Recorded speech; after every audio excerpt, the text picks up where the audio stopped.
Hola a todos, estamos aquí en el Gran Anfiteatro del Colegio de Médicos de Madrid.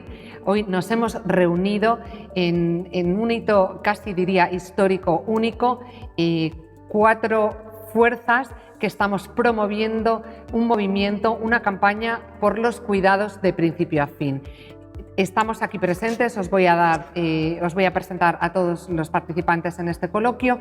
El presidente de la Organización Médica Colegial del Consejo General de Colegios de Médicos, el señor Tomás Cobo. Doctor Tomás Cobo, bienvenido, muchísimas gracias. Tenemos con nosotros a Sara Gasco, que es la secretaria general del Colegio Oficial de Enfermería de Madrid. Hola Sara, bienvenida. Gracias, Luisa. Muchas gracias a ti. Y está con nosotros también Karina Escobar, que es la presidenta de las organizaciones de pacientes, que representa a 1.400 asociaciones de pacientes y está hoy con nosotros también aquí. Bienvenida, Karina. Hola, muchas gracias. Se trata de que hagamos un coloquio donde podamos poner nuestros puntos de vista sobre la mesa desde el enfoque que tiene esta campaña, este movimiento para la promoción de los cuidados en nuestro sistema sanitario, desde el punto de vista de la enfermería, desde el punto de vista de nuestros enfermos, de los pacientes, de las asociaciones de pacientes y desde el punto de vista de los médicos a nivel nacional, con nuestro representante de todos los médicos en España, el doctor Tomás Cobo, y también nuestra perspectiva desde el Colegio de Médicos de Madrid, que estamos en plena promoción de una campaña que se inició hace 15 días, lanzamos a los medios de comunicación y queremos tener la máxima presencia porque estamos firmemente convencidos que tenemos la necesidad urgente de reclamar a la Administración que se reconozca la necesidad de los cuidados. Y aquí arranca mi primera pregunta, que me respondéis el que os apetezca y vais respondiendo libremente sobre la marcha, ¿no? ¿Por qué es necesaria una campaña por los cuidados y por qué ahora sería un buen momento para tener esta campaña, para fomentarla y hacerla muy fuerte? Pues yo creo que partiendo de que hemos pasado una pandemia terrible, ¿no? Y una situación de crisis absoluta en todos los ámbitos, hemos visto y hemos puesto la importancia que es tratar a la vulnerabilidad, a las personas que están enfermas o en otras situaciones, y la importancia que ha tenido durante la pandemia también esa coordinación, esa parte de no ver solo al paciente por su órgano afectado, sino necesitamos soluciones más integradas que cuiden la parte de la persona, y para cuidar a la persona necesitamos una dimensión mucho mayor de los cuidados y de la sanidad, incluida la parte social. Yo creo que es fundamental que en este momento, y es el momento de poner el foco en lo aprendido y empezar a trabajar en ese cambio, ¿no? En un cambio que, como dice esta campaña, nos incluye a todos, ¿no? Tanto profesionales como pacientes o entidades de pacientes, que trabajemos juntos para conseguir mejores resultados en salud y una ciudadanía mucho más sana. Muchas gracias. Tomás, ¿por qué te parecería que sería importante darle un empujón a esta campaña por los cuidados? Yo lo primero que quiero hacer, Luisa, es darte la enhorabuena al Colegio de Médicos de Madrid por esta iniciativa. Es una de las acciones realmente útiles que debemos de emprender, impulsar y promover desde los colegios oficiales de médicos de España. Porque es importante que reforcemos nuestro modelo. El modelo sanitario que tenemos, universal, público y gratuito, es uno de los ejes esenciales del estado de bienestar, por no decir el principal eje de bienestar y de justicia social. Y es importante convencer al sistema. El sistema es el que aporta los medios para que ese modelo siga funcionando. Y debe ser atendido. Si algo podemos sacar bueno de esta pandemia, dentro de esta crisis que ha tenido a la humanidad al borde del abismo, es que nuestro modelo ha sido capaz de aguantar ese impacto, ha sido capaz de ser lo suficientemente flexible para aguantarlo. Es el momento para impulsar campañas de este tipo en las que estemos unidos todos y enfatizar a la Administración la importancia, la Administración que es el sistema, la importancia de que refuerce el modelo en todos los ámbitos, dirigido hacia los pacientes, dirigido hacia la sociedad. Sara, ¿qué te parecería, cuál te parecería que serían los objetivos, ¿no?, que nos han unido en esta en este movimiento social para difundir esta necesidad, que nos parece que es un clamor que ha venido desde los pacientes, como bien apuntáis, en la pandemia. Lo que más han valorado son los cuidados, y nosotros como profesionales de la salud lo que más hemos echado de menos es poder dar a veces todos esos cuidados, ¿no? ¿Cuáles serían los objetivos a conseguir con este movimiento, con esta campaña? ¿Qué nos gustaría conseguir? A ver, yo creo que una de las cosas que habría que conseguir primero es más recursos, ¿no? Porque para dar cuidados y unos cuidados de calidad en un entorno y teniendo en cuenta las necesidades de cada uno de los pacientes, ¿no?, se necesitan más recursos. Y lo hemos visto precisamente en la pandemia, nos faltaban recursos humanos, ¿no? Y una unión. Yo creo que este proyecto, Luisa, yo creo que va a hacer ver a los vuestros, por decirlo de alguna forma, y a los míos, la unión de dos colectivos que muchas veces están separados en el día a día por una serie de circunstancias, ¿no? Entonces, el que vean que nuestras organizaciones están unidas en un objetivo común, que son los pacientes, va a hacer que todos se unan muchísimo más y no sea algo momentáneo como fue cuando la pandemia. Creo que la unión de dos instituciones como las nuestras en pro del paciente y conseguir que tenga unos cuidados excelentes, yo creo que es uno de los grandes objetivos de este proyecto. Muy bien, Sara. Pues mira, ya que lo mencionas, es verdad que hablamos muchas veces, ¿no?, de que queremos una sanidad donde el paciente sea el centro, ¿no? Pero yo creo que nos hemos dado cuenta, ¿no? Este momento nos ha hecho reflexionar, ¿no?, y nos ha dejado varias moralejas. Y en concreto, me parece que nos hemos dado cuenta que el paciente, aunque queremos que esté en el centro, lo está a veces en los procesos agudos, pero cuando llega la cronicidad, cuando llega una situación de especial fragilidad, de un dolor refractario, de una enfermedad progresiva, avanzada, nos encontramos que el paciente se puede quedar un poco solo y nos falta eslabones de enganche con el sistema, con el siguiente nivel asistencial, ¿no? Entonces, en este sentido, ¿os parece importante que en el sistema sanitario se dediquen más recursos, ¿no? Pero estos recursos tienen que estar organizados, ¿no?, tienen que estar estructurados. ¿Creéis que sería necesario dotar al sistema de herramientas informáticas, de alguna herramienta clínica, para que realmente esta petición que hacemos de que haya una alerta sanitaria nueva, que sería el código cuidados, para este paciente que entra en esa situación donde a lo mejor el sistema ya no es capaz de darle la cobertura porque no se ha entrenado en los últimos años específicamente para dar unos cuidados a continuidad, sino para sacar más a los pacientes de los cuadros agudos, ¿no? ¿Qué cosas se os ocurren que podríamos implementar para que este código cuidados fuera una realidad? ¿Cómo tendríamos que estructurarlo? ¿Qué tenemos que pedir a la Administración? ¿Qué características debería tener ese código? ¿Qué herramientas? ¿Necesitamos contar con voluntarios?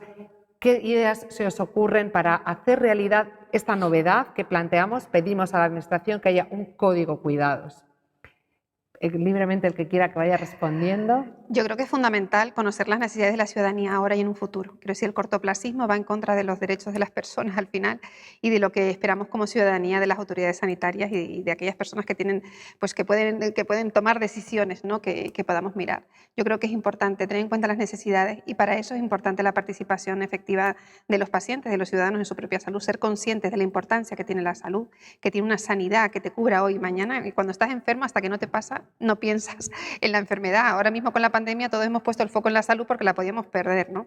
Creo que veníamos de un modelo muy centrado en agudos, poco en crónicos, sobre todo crónicos complejos, que requieren de una atención muchísimo más multidisciplinar y yo diría más flexible y proactiva. Quiero decir, tenemos a la gente corriendo por el sistema, abriendo puertas, tocando puertas, y ahora aquí, y ahora allá, y no consideramos que esa persona esté enfermo. Y estar enfermo es un aprendizaje. Pasas por diferentes fases, está la familia, está el cuidador. Entonces hay que cuidar esa parte, poder acompañar, poder formar, corresponsabilizar al paciente y a su familia. Invertimos poco en corresponsabilizar, en dar a conocer, pero desde en temas de prevención, en saber de tu salud, ¿no? Pero ya cuando te pones enfermo es muy complicado. A nosotros las familias nos piden cuando tienen un niño que le acaban de diagnosticar o que llevan tiempos para un diagnóstico, me gustaría tener una guía básica y una persona de referencia, ¿no?, dentro del sistema, porque me es muy difícil llevar las emociones que estoy sintiendo en este momento y luchar contra un sistema tan segmentado, ¿no?, dentro, y yo creo que hay que flexibilizar mucho más y que podamos acudir al sistema cuando lo requeramos. No tener que pasar todas esas listas de espera, toda una situación, lo que conlleva ya los diagnósticos, que ya hay un retraso importante, que venimos unas listas de espera, y yo también podría sobre la mesa que nos vamos a encontrar una población que está peor prepandemia. No es que hay que retomar la asistencia como la conocíamos, porque hemos cambiado todos. Hemos cambiado los profesionales que estáis agotados, pero los pacientes también han empeorado. Sí, El tema de salud mental, la soledad, la falta de adherencia, no nos hemos cuidado bien, con lo cual el problema solo ha hecho crecer y el reto ahora es mucho mayor. ¿Qué os parece a los demás, Tomás, para este código cuidados, ¿no? Carina nos habla de que haya una puerta de entrada, ¿no?, un interlocutor válido cuando ese paciente entra en esa alerta sanitaria, ¿no?, para que realmente sea ágil y pueda disponer de las distintas especialidades que tienen que colaborar en su patología, en su acompañamiento, ¿no? ¿Qué te parece que podríamos hacer hincapié para que este código cuidados fuera una realidad?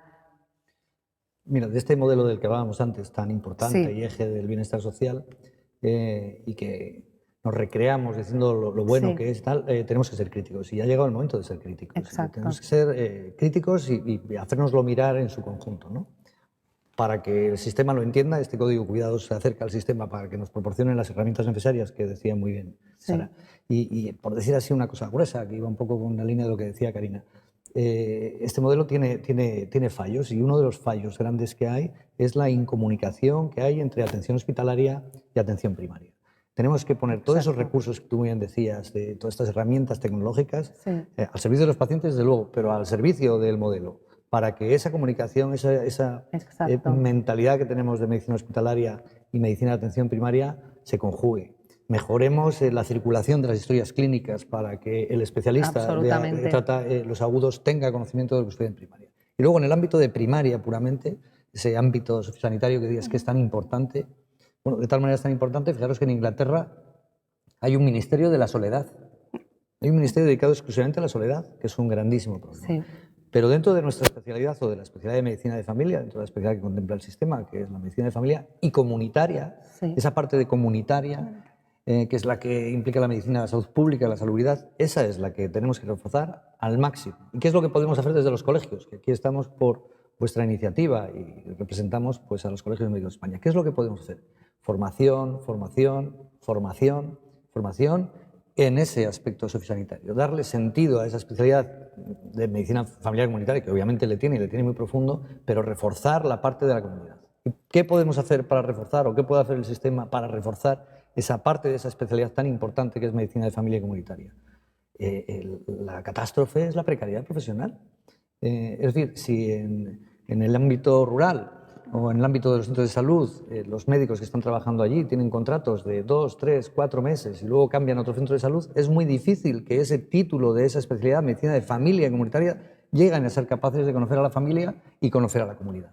Eso es lo que tenemos que reforzar. Muy interesante, ¿no? Este factor de accesibilidad, ¿no? Que hagamos la medicina, que hagamos la enfermería cercana a los domicilios, ¿no? Que la llevemos de verdad a los pacientes, pasa porque primaria sea lo primario, ¿no? Que primaria tenga esas fortalezas. Y luego eso que apuntas, Tomás, de esa comunicación, ¿no? O sea, accesibilidad y comunicación entre los niveles asistenciales, entre las especialidades, porque este código cuidados supone no un momento puntual, sino que es un código donde el paciente va a estar activado, digamos, bajo esos cuidados durante un periodo de tiempo y necesita una continuidad, y que las herramientas tecnológicas informáticas estén al alcance desde el nivel asistencial más cercano al paciente hasta las UCIs, me parece muy interesante, ¿no?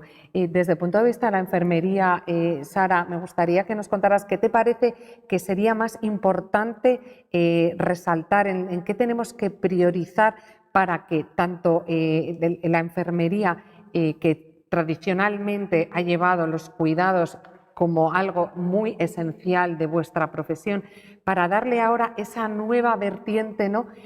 Más abierta, que sea más colectiva, donde vayamos todos unidos y que sean unos nuevos cuidados, ¿no? Una enfermería de futuro con unos cuidados renovados. ¿qué cosas te parece que se podrían implementar? Mira, la comunicación entre hospitales y primaria es algo que está en papel ya hecho. Si el problema es que todo esto que estamos hablando realmente está hecho en documentos. Existe la enfermera de enlace, que hace de enlace entre el hospital y primaria.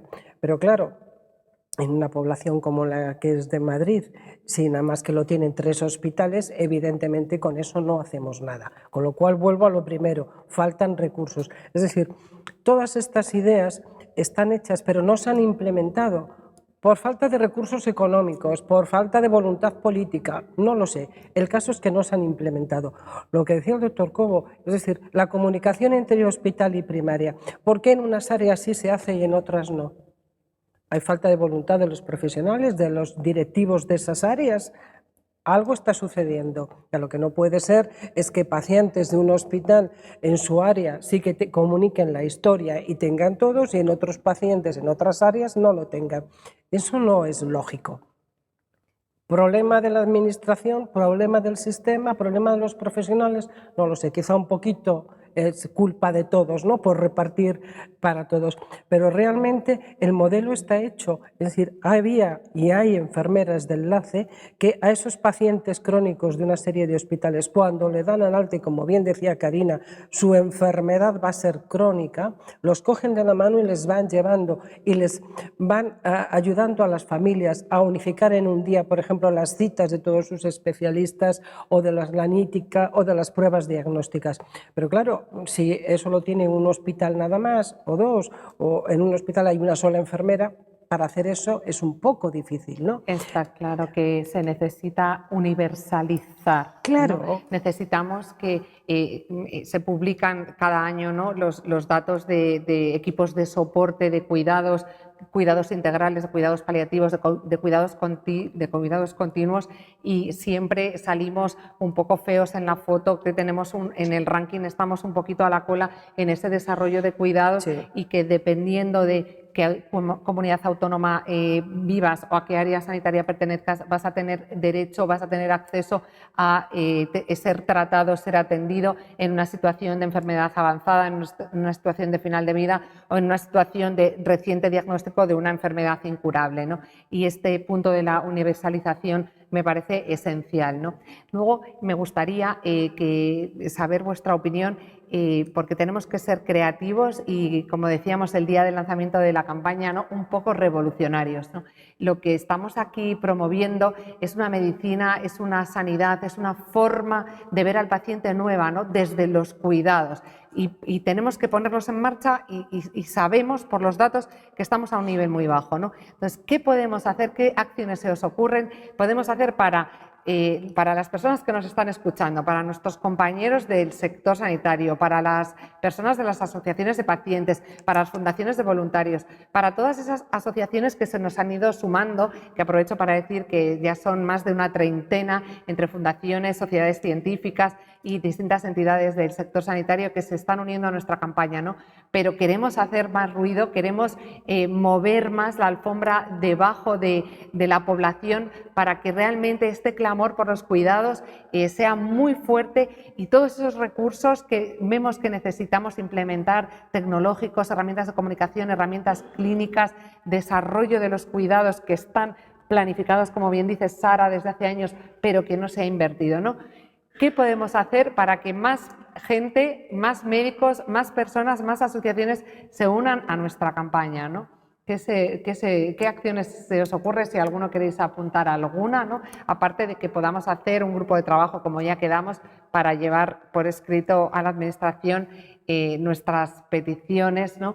¿Qué podríamos hacer en este sentido? Mira, lo dice muy bien Sara, hay toneladas de literatura científica al respecto y hay toneladas de peticiones. Hay planes del Consejo General de Enfermería, de los colegios de médicos, de diferentes sociedades científicas. Necesitamos recursos. Llega un momento en el que no se puede más. La situación a la que están sometidos nuestros compañeros especialistas de medicina familiar y comunitaria es abrumadora. Sí. Es ven 60, 70, 80 pacientes al día. Es intolerable. Pensar en lo más óptimo, ¿no?, en lo mejor, que lo explicaba muy bien Sara, que son y lo que pedías tú, ¿no, Karina? Que son llegar un poquito más allá, ¿no? Llegar al cuidado de la soledad, al cuidado de las enfermedades crónicas que comentabas. Pero para eso necesitamos recursos. Está claro. Cuanta más alfombra movamos, cuanto más impulsos, cuantas más campañas de ese tipo, cuanto más presionemos en esta gran iniciativa de estar todos juntos, pacientes, nuestra profesión hermana y médicos, cuanto más, mejor para hacerles comprender. Porque poco a poco este modelo que tanto nos regocijamos y nos bendecimos con lo bueno que es, se va a ir yendo a la deriva si le vamos abandonando. Necesitamos más recursos humanos, necesitamos más recursos de formación, pero claro, para formar a alguien necesita tiempo para ser formado. Estas enfermeras de enlace, estos médicos de enlace, claro, pero hacen falta médicos de enlace, hacen falta enfermeras de enlace. Si no, viendo 80 pacientes, ahora entramos en la fase de verano, una vez más con el mismo problema, el problema de lo que llamamos autocobertura, que conocéis bien. Es decir, el médico se tiene que hacer cargo de su compañero, que se tiene que ir necesariamente de vacaciones por su salud física. Totalmente. Y fíjate, en los médicos, en este estudio que hemos hecho, salen las cifras tan dramáticas de que en este momento el 33% de los profesionales médicos en España se quieren jubilar. ¿No? Si no lo hacen es porque no pueden, porque tienen que sobrevivir. Qué barbaridad. Pero es que el 55% tienen burnout. Esto es un grandísimo problema para sostener este modelo. Y claro, los pacientes, finalmente el interlocutor es el médico con el paciente. Claro, el paciente exige, es que no puedo entender cómo no hay esa comunicación de la que hablábamos entre primaria y especializada, ¿no? No entiendo, doctor, cómo puedo tardar, si tengo un dolor severo, en que me vean 3 semanas, no puedo más. Recursos, lo dice muy bien Sara. Trabajo conjunto, impulsar esta iniciativa. Yo creo que los colegios profesionales en su conjunto, tanto enfermería como medicina, debemos de trabajar junto con los pacientes en hacer ver a la administración que si seguimos así, nuestro modelo peligra clarísimamente. ¿Y qué nos va a suceder? Una vez más, los que más dinero tengan serán los que tengan acceso a la salud, y los que menos dinero tengan, como siempre, los más frágiles y los más quebradizos, pues serán los que pagan las consecuencias. No lo sabemos porque esto es la historia de la humanidad, pero hombre, habiendo conseguido este gran logro de este modelo, tenemos que hacer el máximo por protegerle, por defenderle y por denunciar aquello que como profesionales y como pacientes vemos que es adecuado. Que no está funcionando. Si me permites, Luisa. Por supuesto, Sara. Con lo que dices de la falta de recursos en primaria, fíjate, por cada 3 médicos en un centro de salud hay una enfermera. Es decir, que una sola enfermera ve 3 cupos de médicos. Si a eso le añades los crónicos, porque los crónicos lo tienen, y los domicilios, es imposible. Es imposible. Desde este enero del 2021 han abandonado la carrera las graduadas en enfermería, pues yo os diría que más de 200 de Madrid, solo, ¿no? Se están yendo al extranjero muchas por la presión que tienen, es decir, están mal pagadas. O sea, no puede ser que, por ejemplo, una enfermera del SUMA en una hora extraordinaria le salga a 7 euros la hora, cuando a una asistenta, con todos mis respetos, se le paga a 10 y a 11 euros la hora. O sea, no tiene mucho sentido.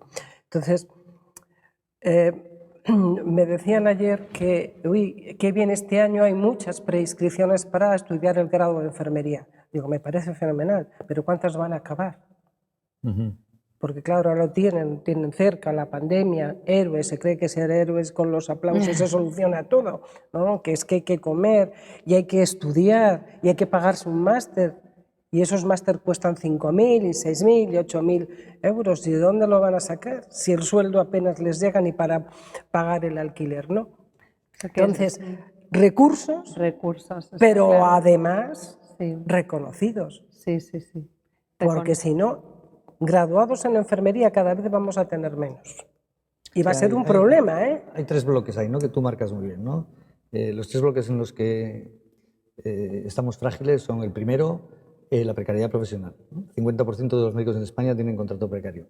Las enfermeras lo mismo, cada 2 meses, contratos cada 2 meses. El segundo bloque es el de formación, ¿no? Efectivamente. No hay tiempo ni en lo estructural, ni hay la suficiente producción en formación media continuada. Ahí jugamos un papel grande en los colegios de médicos. Y el tercer bloque es el salario. Los salarios de los médicos en España son una media de 2,7, casi 3 veces inferiores a la media de nuestros compañeros en Europa. Claro, juntas los 3 y eso es lo que produce el que El haya lo que tú cóctel. muy bien explicas. Abandono. Sí, el abandono, bueno, por un lado el abandono y por otro lado la fuga a otros Afuera. países, además en las nuevas generaciones que ya conocen el idioma, conocen más Muchísimo. de un idioma, pues si en otros sitios les ofrecen más salario, les ofrecen un contrato fijo y además les proporcionan formación, pues obviamente migran. Esto es lo que tenemos que enfatizar. Esta campaña va extraordinaria, es una fuerza más, Sí. sobre todo para unirnos, ¿no? Sí. Que yo creo que esto es lo que explicas muy bien, Luisa. Es importante que vayamos juntos y que demos esa sensación de trabajo multidisciplinar, que por cierto lo hacemos en el día a día, Totalmente. tanto en el hospital como en los centros de salud, ¿no?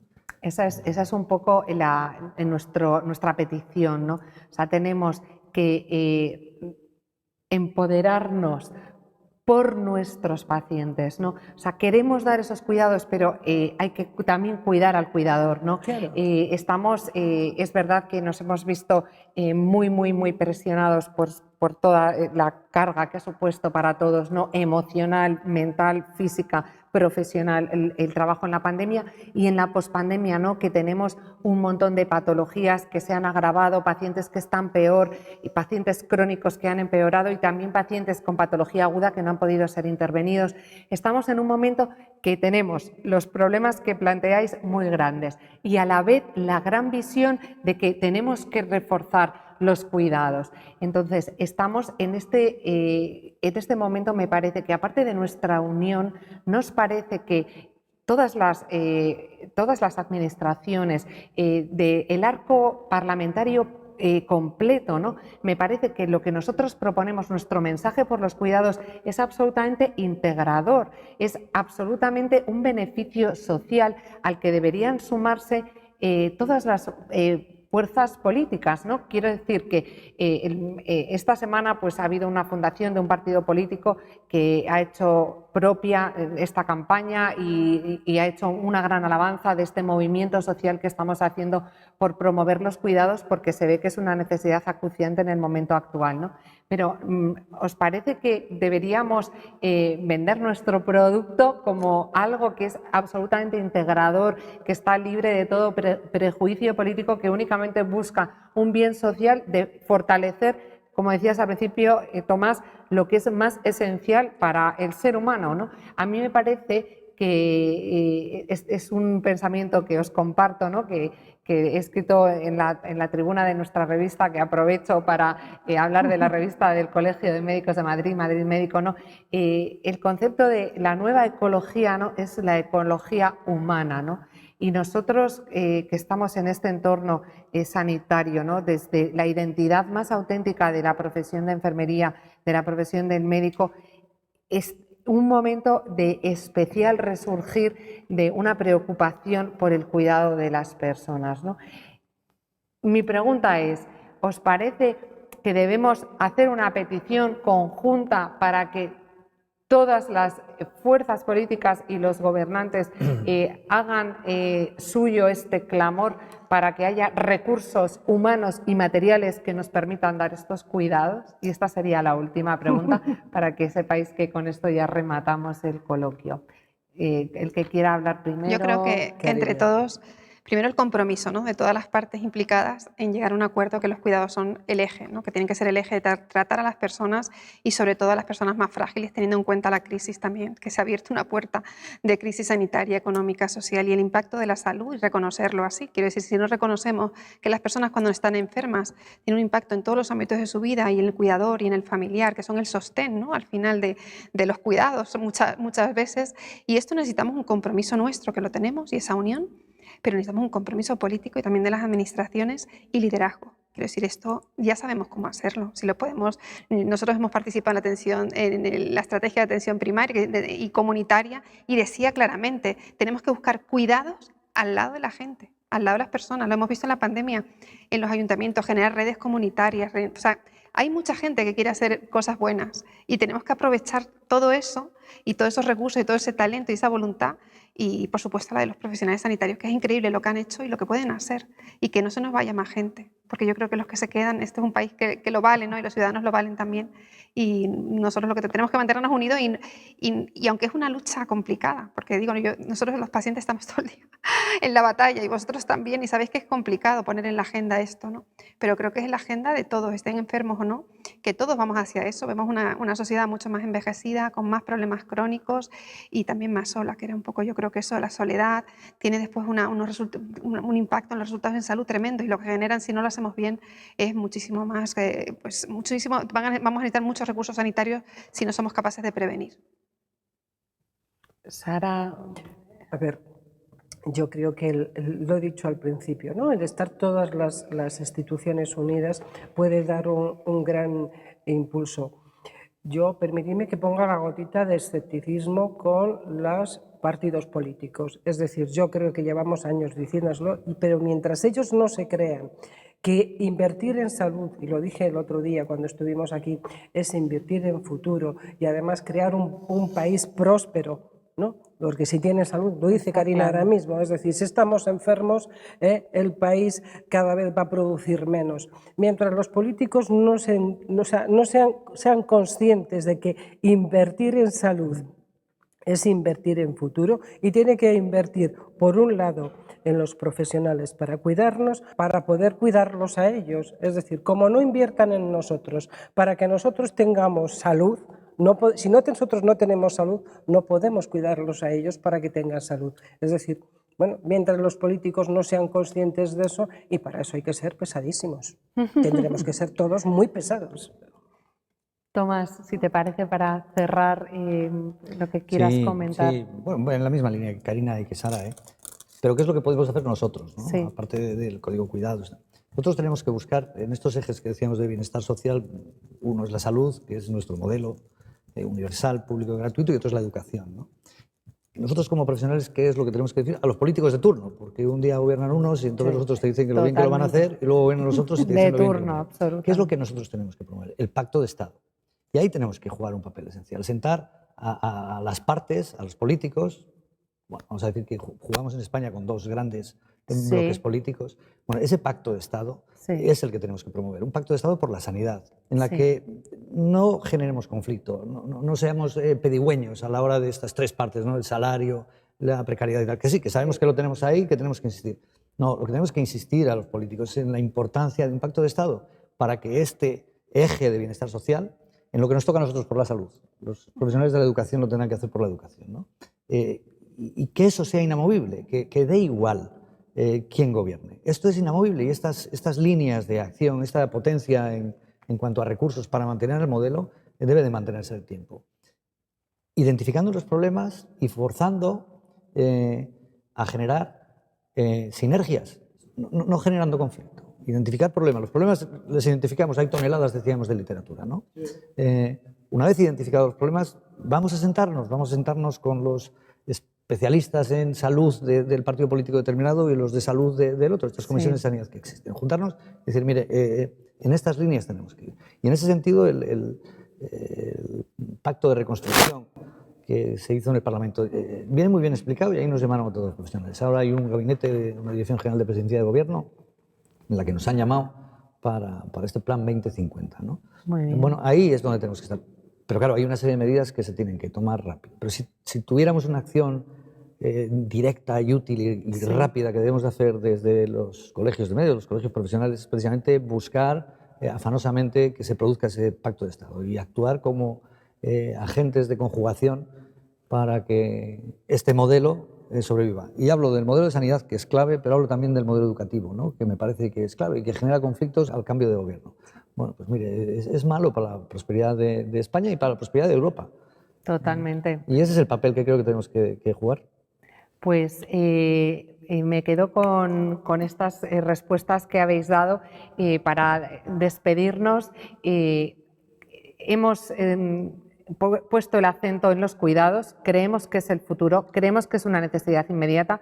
Las aportaciones van por la línea de más accesibilidad, refuerzo de la primaria, más recursos humanos, más recursos materiales y hacer sinergia enfermos, pacientes, asociaciones, médicos y enfermeras para lograr ese desarrollo del plan integral de cuidados que está escrito, que está ríos de tinta, como se ha dicho, ¿no? Pero que el Estado, las comunidades autónomas, los gobiernos, la administración tienen que hacer propio este clamor para que podamos dar la mejor sanidad a nuestros pacientes. Queremos desarrollar los cuidados, necesitamos que se escuche nuestra voz. Pedimos que os unáis a la campaña en nuestra página web www.cuidadosdeprincipioafin.com, mandarnos un vídeo diciendo que estáis a favor de esta campaña. Muchísimas gracias y hasta pronto. Seguiremos porque esto va para largo.